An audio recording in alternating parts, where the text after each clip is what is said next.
বাংলাদেশ। এ পৃথিবী অবাক তাকিয়ে রয়, জ্বলে পুড়ে মরে ছারখার, তবু মাথা নোয়াবার নয়। যেই বাংলাদেশকে হেনরি কিসিঞ্জার বলেছিলেন তলাবিহীন ঝুড়ি, স্বাধীনতার ৪৫ বছর পর শুধুই তৈরি পোশাক নয়, হাইটেক জাহাজ থেকে জীবন বাঁচানোর ঔষধ, বাংলাদেশের এমন বিভিন্ন পণ্যই যাচ্ছে বিশ্বের প্রায় ১৮০টি দেশে। দেশ আর বিদেশের বাজার মিলিয়ে দেশে বিলিয়ন ডলারের শিল্পের সংখ্যাও বাড়ছে প্রতিনিয়তই, তাই আমদানি নির্ভরতা কমছে। বিশেষজ্ঞরা বলছেন শিল্পে এখন তরুণরাই এগিয়ে আসছেন, যেটি সবচেয়ে বড় আশার দিক। আরও জানাচ্ছেন জান্নাতুন নাইম।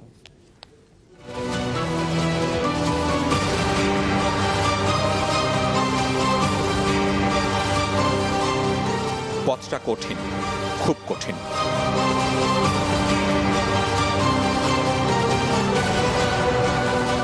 সমুদ্রের উত্তাল জলরাশি পরীক্ষা নেবে টানা অন্তত ৩০ দিন। পৃথিবীর অভিজ্ঞতম নাবিকের কাছে এই যাত্রা নিঃসঙ্গতার দিনলিপিতে দক্ষতার লড়াই।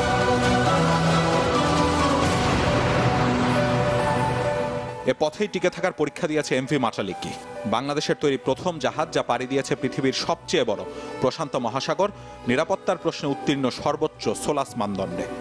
এটা হচ্ছে ব্রিজ। স্বাধীনতার পর যেই দেশে শিল্প বলতে কিছু ছিল না, পাট ছিল রপ্তানি ঝুড়ির একমাত্র নাম, সেই দেশেরই তৈরি জাহাজ এখন লাল সবুজের পতাকা নিয়ে ভেসে বেড়ায় বন্দর থেকে বন্দরে। এক্সপোর্ট ডাইভার্সিফিকেশনে, প্রোডাক্ট ডাইভার্সিফিকেশনে বাংলাদেশের যে একটা বিরাট একটা আমরা জাম্প করছি ফ্রম শার্ট টু শিপ, এটা কিন্তু একটা বিরাট একটা শিপ। একসময়ের তলাবিহীন ঝুড়ি বাংলাদেশের এখন গর্ব করার মতো এমন শিল্প আছে অন্তত গোটা ১০। যার আরেকটি ঔষধ। যুদ্ধবিধ্বস্ত বাংলাদেশে তখন খাদ্যের সাথে ঔষধেরও সংকট। ৮০% আমদানি করতে হয়। বৈদেশিক মুদ্রা রিজার্ভের অভাবে সেই ঔষধ বিক্রিতেও আগ্রহী নয় কোনো দেশই। পণ্যের বিনিময়ে সেদিন ঔষধ নিয়ে এগিয়ে আসে শুধু হাঙ্গেরি। এসব অবশ্য দুঃস্বপ্নের অতীত। চাহিদার প্রায় ৯৮% ঔষধি এখন উৎপাদিত হয় দেশে, যার প্রায় ৯০% বাংলাদেশি প্রতিষ্ঠানের দখলে। দেশের ভেতরেই বাজারটা $১.৫ বিলিয়ন বেশি।